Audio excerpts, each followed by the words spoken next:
Comment comprendre et gérer la dépendance affective?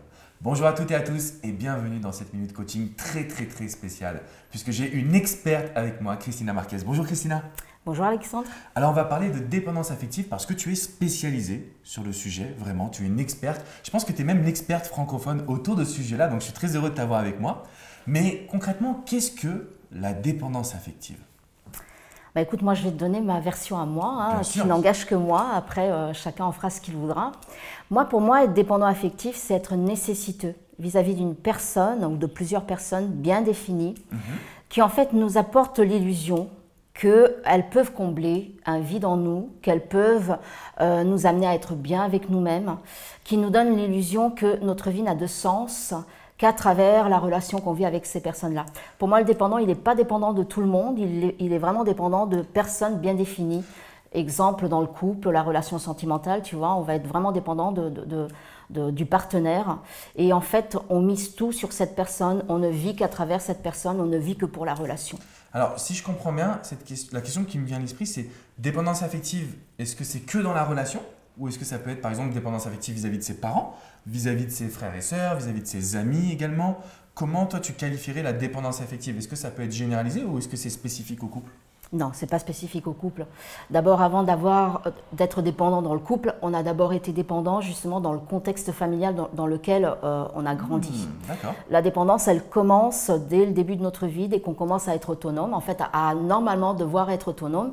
Et c'est en fait à partir de ce moment-là qu'on commence à devenir dépendant d'abord de notre entourage, donc nos parents en général, ou les personnes qui nous ont élevés, puis de la fratrie, puis des amis, des camarades de classe, tu vois. Donc on va pouvoir le reproduire. En fait, ce qu'on vit tout au long de notre vie, c'est un schéma répétitif par rapport à ce qu'on a vécu dans l'enfance. C'est ce qui a été installé dans l'enfance qu'on va répéter tout au long de notre vie. Et donc dans toutes nos relations, donc dans la relation sentimentale, c'est déjà un schéma qu'on répète par rapport à ce qui a été vécu dans l'enfance. Alors, moi, j'ai une question maintenant pour la thérapeute spécifiquement parce que c'est quelque chose qui m'a beaucoup touché. Comme tu sais, je coach des personnes de différents profils. Et j'ai des personnes qui sont en dépendance. Alors, soit elles ont eu une excellente relation avec leurs parents et elles sont quand même dépendantes en amour parce que je pense qu'elles veulent peut-être reproduire le même schéma. Et à l'inverse, j'ai des personnes qui ont eu un manque d'amour total dans leur enfance qui sont également dépendantes affectives. Et du coup, la question que je me pose, c'est est-ce que la dépendance affective peut toucher tout le monde d'après toi? D'après moi, en fait, on est tous dépendants affectifs. Ce qui va faire qu'on est dans une souffrance plus ou moins intense, c'est le degré de dépendance affective. Et qu'est-ce qui va provoquer ce degré? C'est les situations qu'on va vivre depuis notre plus jeune enfance, en fait. Plus on va vivre des situations dans lesquelles on va avoir notre propre interprétation, qui va être une interprétation qui va être basée sur la peur d'être abandonné ou le fait d'avoir vraiment vécu des situations concrètes dans lesquelles on s'est vraiment senti abandonné et que donc ça nous amène en fait à nourrir cette peur tout au long de notre vie. Plus on la nourrit et plus en fait ça va nous amener à vivre des relations qui font que on va vivre cette peur. C'est pas parce que on vit la relation qu'on développe la peur, c'est parce qu'à la base on a une interprétation qui va nourrir cette peur dans notre mental et qui va faire qu'en fait on va le reproduire tout au long de notre vie. Donc tout le monde est dépendant affectif et en fait c'est le degré qui va faire qu'on va plus ou moins souffrir dans les relations. Alors c'est super intéressant, ça, je pense que ça ouvre les yeux de beaucoup de personnes. Moi, ce qui m'a touché dans ton expertise, dans ta situation, c'est que tu avoues avoir été clairement, une dépendante tout à fait, ouais. affective. Déjà, est-ce que tu peux nous présenter ce livre qui est formidable, mais aussi un petit peu ton parcours? Comment on sort de cette dépendance affective? Mon livre, justement, Confidence d'une ancienne dépendante affective, mon objectif quand j'ai écrit ce livre, c'était de pouvoir partager mon parcours, pas juste pour raconter ma vie. En fait, je voulais associer la thérapie au parcours, en fait, à mon histoire personnelle. Et si tu veux, dans chaque chapitre, je donne la possibilité au lecteur de faire le même travail, c'est-à-dire d'utiliser la théorie que je lui donne pour qu'il puisse l'utiliser dans sa propre histoire, dans son propre vécu. et qu'il puisse lui-même devenir un thérapeute pour lui-même, en fait. C'est mon objectif, En fait, c'est ça. pour s'auto-thérapiser, en fait. C'est ce que j'ai fait moi, puisque quand j'ai pris conscience que j'étais dépendante affective, quand je l'ai découvert, moi j'ai cherché une aide. Est-ce que je peux te demander comment tu l'as découvert? Parce qu'on ne se réveille pas un matin en disant je suis dépendant affectif. Tu as fait des recherches, tu as étudié le sujet, comment ça s'est passé? C'est ça. En fait, je suis arrivée à un stade dans ma vie de couple où j'ai touché le fond, vraiment. J'ai touché le fond dans le sens où en fait j'avais des tas de problèmes de santé. Je venais d'avoir mon deuxième enfant qui avait 6 mois à ce moment-là et j'en étais au stade où je ne pouvais même plus le prendre dans mes bras tellement j'avais des problèmes de santé, tu vois. Donc ça a été, je dirais, la pire période de ma vie. Et à ce moment-là, j'ai une amie, une précieuse amie qui est toujours dans ma vie aujourd'hui, donc ça fait plus de 20 ans qu'elle est dans ma vie. C'est elle, en fait, qui m'a donné envie de lire un livre. Et c'est grâce à ce livre que j'ai pris conscience que ce que je vivais, la souffrance que je vivais, c'était de la dépendance affective. Et ce bouquin, c'est? Alors, c'est le livre de Lise Bourbeau, Les 5 blessures qui empêchent d'être soi-même. D'accord. J'ai donc pris conscience que ma blessure prédominante était la blessure d'abandon. D'accord. Et j'ai compris très rapidement que la raison pour laquelle je souffrais, c'est parce que tout au long de ces années, malgré l'enseignement qui m'avait été donné par mes parents, qui normalement c'est paroles d'évangile, n'est-ce pas?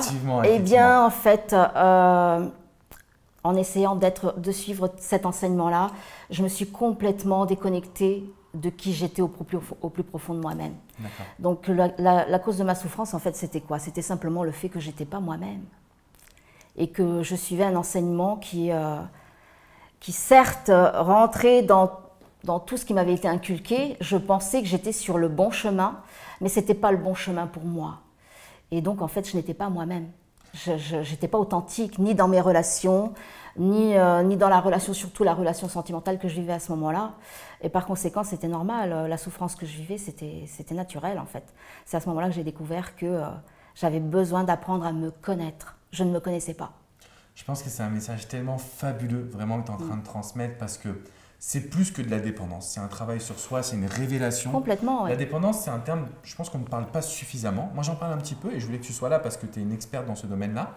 Mais je trouve que voilà, on devrait parler encore plus de dépendance parce que je me suis aperçu que c'était la cause numéro 1. Moi, tu sais, je traite beaucoup de couples en difficulté ou de personnes qui veulent retrouver leur ex. La cause numéro 1 des ruptures, c'est pas l'infidélité, c'est la dépendance. Je suis d'accord avec toi. Je suis d'accord avec toi. Du coup, ce bouquin, si tu me dis si je me trompe, mais c'est sur Amazon qu'on peut le commander pour si on a envie de pousser la conversation de cette vidéo. Où est-ce qu'on peut le télécharger? Partout sur Internet, Amazon, la Fnac, en librairie. Il est en vente en librairie. D'accord, ok, super. Donc vous savez ce qu'il vous reste à faire. Je vais vous mettre les informations du bouquin. Je voulais faire une petite précision. C'est aussi valable pour les hommes. Oui. C'est aussi valable pour les hommes. Non, parce que c'est vrai que quand on pense une dépendante affective, on pourrait penser que c'est réservé aux femmes. La dépendance peut toucher tout le monde et je l'ai vu au travers de mon métier et je pense que tu peux le valider. Oui, je viens de te le dire, nous sommes tous dépendants affectifs. Exactement. Et en fait, on en guérit progressivement à partir du moment où on fait un travail sur soi. Mais moi, selon moi, on reste quand même dépendant jusqu'à la fin de notre vie.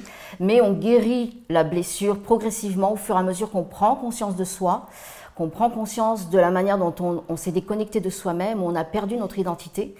Et donc, en fait, on récupère progressivement l'être que nous sommes réellement. Et c'est ça qui fait qu'on guérit progressivement la blessure de dépendance et que donc on devient petit à petit soi-même et nos relations changent à partir de ça. Il y a une forme de degré aussi de dépendance. Finalement. Absolument, absolument, tout à fait. Mais on est tous dépendants. Tout le monde a cette blessure-là. Je pense. Je suis 100% d'accord avec toi. Je ne peux pas le dire mieux entre guillemets. N'hésitez pas à poser vos questions parce qu'on sera là pour y répondre. Merci beaucoup d'avoir pris du temps, Christina, pour me rejoindre pour faire cette vidéo. Avec grand plaisir.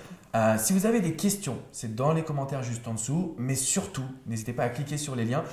Quels sont les meilleurs moyens pour te contacter, pour retrouver peut-être ton contenu, vidéo ou article? Est-ce que tu peux transmettre à toutes les personnes qui veulent te suivre? Oui, de toute façon, vous pouvez me chercher sur Google, Christina Marquez avec un S à la fin.